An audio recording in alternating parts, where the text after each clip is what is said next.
Le 16 septembre 2023, le Mali, le Niger et le Burkina Faso ont signé la charte du Liptako-Gourma instituant ainsi une nouvelle alliance entre ces trois États du Sahel.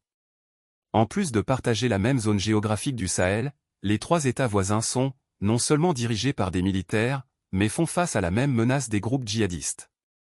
C'est ainsi que le Mali, le Burkina Faso et le Niger décident de mutualiser leurs forces afin de faire face aux défis qu'ils partagent. Pourquoi le Liptako-Gourma ?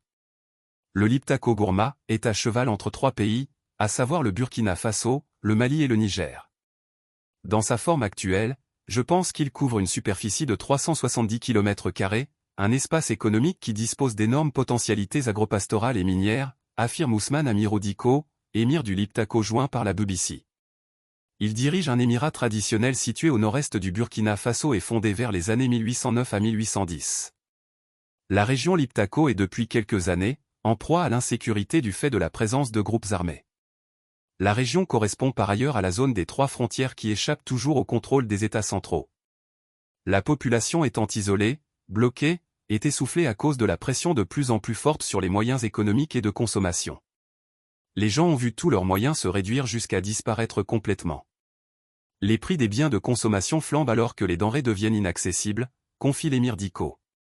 Quels sont les objectifs de l'Alliance des États du Sahel, AES ? La charte du Liptako-Gourma qui comporte 17 articles, a pour objectif principal d'établir une architecture de défense collective et d'assistance. Les parties prenantes de l'AES s'engagent par ailleurs à lutter contre le terrorisme sous toutes ses formes et la criminalité en bande organisée dans l'espace commun de l'Alliance, peut-on lire dans le document consulté par la BBC. Au-delà de la lutte contre le terrorisme et les bandes armées, les États de l'AES s'engagent à assister leurs membres en cas d'attaques extérieures. Une formalisation qui ne dit pas son nom de la décision du Mali et du Burkina Faso de secourir le Niger en cas d'intervention militaire de la CEDEAO. En effet, l'organisation régionale a affirmé n'exclure aucun moyen pour rétablir le président Bazoum, déchu de ses fonctions et détenu par les militaires au pouvoir. Selon Mouhamadou Lamine Baralo, spécialiste des questions de politique étrangère, défense et sécurité, la création de cette organisation est la suite logique des soubresauts et de l'activisme qu'on a remarqué dans l'espace du Sahel. Il faut comprendre que c'est une manière également d'anticiper sur la protection de notre propre régime. Ensuite, c'est une manière aussi d'anticiper sur la menace commune qui existe déjà, affirme M. Lo.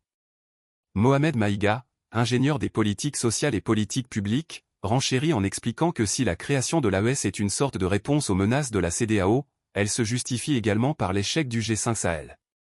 Le G5 Sahel, il faut le rappeler, est une organisation qui devait initialement lutter contre la problématique sécuritaire. Seulement, cette organisation a été un échec, affirme M. Maïga. Quels sont les défis de l'AES ? Le péril djihadiste sévit principalement au Mali, au Niger et au Burkina Faso. Toutefois, il menace également les autres pays ouest-africains. Le Bénin, par exemple, a subi plusieurs attaques dans la partie nord du pays. La progression des groupes suggère qu'il compte s'étendre également vers les pays côtiers. Dans sa charte, l'AES n'exclut pas de nouvelles adhésions de la part de pays qui partagent les mêmes réalités. Mouhamadou Lamine Baralo affirme que l'un des défis de l'AES dans sa lutte contre la menace terroriste et le crime organisé est celui des moyens. L'Alliance doit, selon M. Lo, renforcer ses capacités militaires afin de faire face à ces menaces hybrides. Ce qui est le plus important pour un État au Sahel, c'est de disposer d'un appui aérien, mais ensuite d'un appui en renseignement, poursuit Mouhamadou Lamine Baralo. De son côté, Mohamed Maïga rajoute l'aspect financier qui est également fondamental pour la pérennité même de l'AES. Est-ce que ces États vont finalement pouvoir mobiliser ensemble, mutualiser leurs ressources et faire face à la situation pour faire en sorte que cette organisation résiste et ne meure pas, sachant que les soutiens, il n'y en a pas beaucoup, s'interroge M. Maïga. Le financement de l'Alliance est assuré par les contributions des États parties, peut-on lire dans l'article 10 de la charte du Liptako-Gourma. La question du financement a d'ailleurs été un des boulets du G5 Sahel, une organisation créée en 2014 par la Mauritanie, le Mali, le Burkina Faso, le Niger et le Tchad.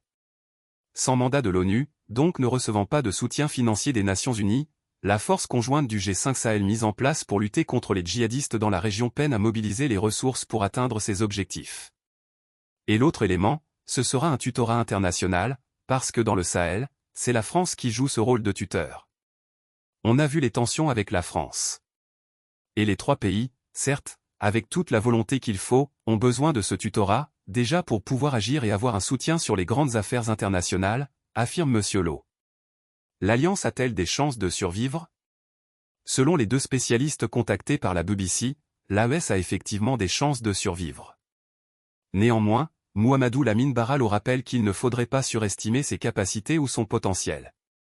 Elle a des chances de survivre parce qu'il y a des intérêts réels présents qui peuvent pousser à sa réussite, ajoute-t-il. Pour lui, le contexte impose une mutualisation des forces des trois pays membres. Cependant, M. Lowe tient à rappeler que le G5 Sahel a également essayé de mettre en place une force conjointe sans réel succès. En effet, le Niger et le Burkina Faso qui étaient tous deux membres du G5 Sahel, ont à leur tour annoncé leur retrait de la force internationale. L'organisation a déjà été affaiblie par le retrait du Mali. Le président Bazoum affirmait d'ailleurs que le retrait du Mali annonçait la mort de l'organisation. Le Tchad et la Mauritanie ont pris acte, à travers un communiqué conjoint, de la décision prise le 1er décembre par le Niger et le Burkina Faso de se retirer du G5 Sahel. L'article 20 de la Convention portant création de cette organisation dit que le G5 Sahel peut être dissous à la demande d'au moins 3 États membres. Le Mali, en se retirant, a créé une discontinuité territoriale. La Mauritanie qui est membre du G5 Sahel était carrément excentrée et déconnectée des autres pays, affirme Mohamedou Lamine Barralo. Mohamed Maïga estime pour sa part que c'est seulement avec le temps qu'on pourra juger et aussi avec les réelles capacités de déploiement d'opérationnalisation de l'Alliance des États du Sahel.